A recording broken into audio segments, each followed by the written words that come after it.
maybe sometimes people aren't even charlatans and they're not trickers and people who are trying to lie to people. But there are people who are trying to convey an ideal that's very difficult to convey. Sometimes, some things are easy to talk about.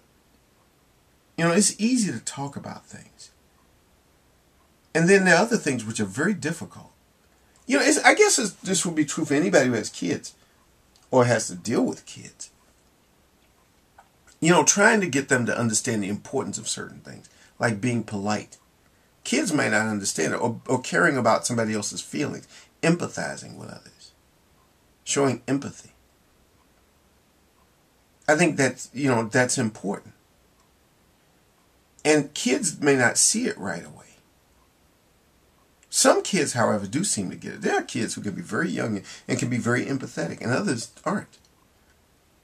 Although I think that sometimes it's funny that parents try to teach their kids a certain way of looking at the world and thinking about the world, and yet the parents themselves are really setting a really poor example. You're teaching the child contrary to what you demonstrate.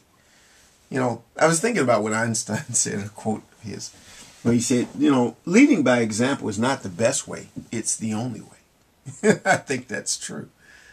It's the only way to teach, is by example.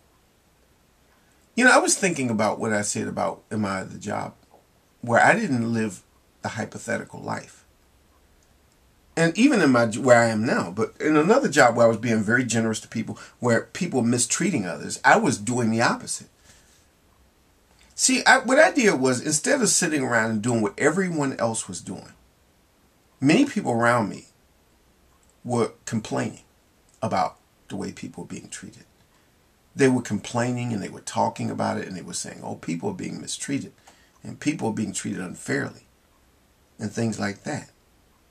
And I thought, yeah, I agree. It didn't take me no more than a fraction of a second to come to that conclusion.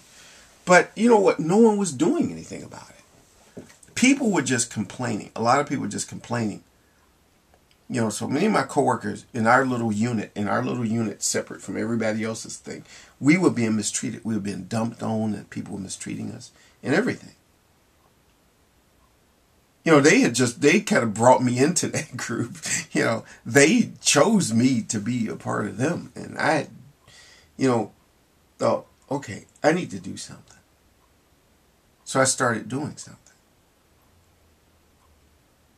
One thing I did was by leading by example. I treated my group, because I call them my group, with dignity and respect. They weren't even treating each other that way. I set the example. I was very generous to them. I spent a lot of money out of my own pocket over the years with them. I treated them like they knew what they were doing. I treated them like professionals. And it was the way I treated them, they began to see an example of how they should be treated. It's just like in any situation, it's like with friendships. You can be friends with somebody who's not used to being treated with dignity and respect, and where their word matters and you listen to that person, because they're used to a situation where somebody dumps on them. But if you treat that person a different way,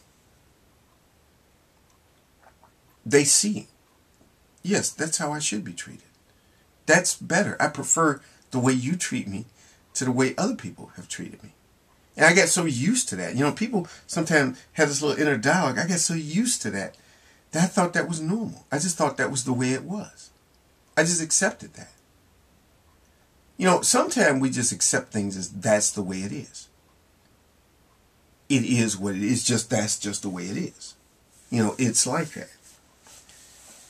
You didn't know that it was possible, that this was one possibility in this world. That there's somebody in this world who would give you something with no strings attached.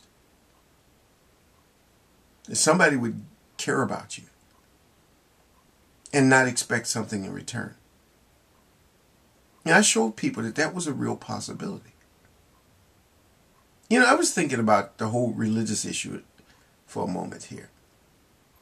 I do believe in God. However, I think that in many ways, my thinking is probably more closer to that of an atheist than it is to a believer. Because believers are good and behave themselves. Not always, but they do. Because the fear that if you don't, God is going to get you. You don't want to be part of the wicked that are going to be cast into the lake of fire. So you behave yourself.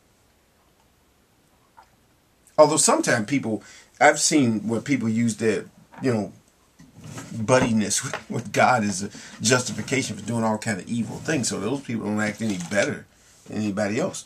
But almost everybody around me is a believer, so I don't have any atheists to compare it to. But the one thing that's true is this. People, in principle, the ideal is people will behave themselves because if they don't, God is going to punish them. See, my thing is God is neither going to reward us nor punish us. As I said before, I think like an atheist. I'm not an atheist, but I do think more like one. Because I don't think God is going to punish you or reward you. I think any rewards or punishment you ever get from your behavior is from the behavior itself and what it feels like and what you get directly in a direct empirical sense. I do nice things for people because I actually enjoy it. If I feel good doing nice things for people. I actually enjoy doing nice things. I enjoy helping people. When I worked as a translator at Cook County Hospital, and I did that as a volunteer for 4 years, I actually loved to do it. I love helping people. It just felt good to do it. I wasn't getting paid anything. I didn't do it because God was going to let me into heaven or anything else. I did it because it just simply felt good to do it. It's hard for people to understand doing something simply because it feels good to do it.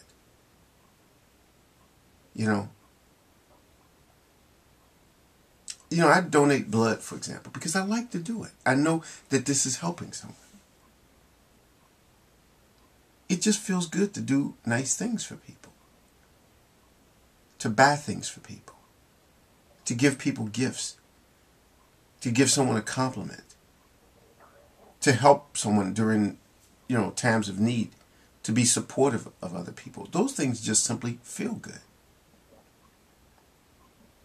I'm not claiming that God is or isn't going to punish, but I don't believe in that. I really don't. I just think that even if that's the case, I don't think that's why you should do good things. You should do good things because it just simply feels good. That's my whole, if I were going to sell this as something, this is my selling point. Do good things because it just feels good to do something good. It feels good to be helpful to others. But a lot of people, they'll do things because God is watching them. God is keeping score. He's like the official scorer. He's keeping score. Oh, you did a bad thing. You did a good thing. You moving toward heaven. You moving toward hell. You slipping toward them flames. No, it shouldn't be like that. Do good things because it just feels good. And it really does. I really enjoy helping other people. I love to be helpful and I love to be a contributor in a positive way. It just feels good. Why not just do it because it just feels good to do? Good. That seems like such a radical ideal. People might be thinking, why didn't I think of that?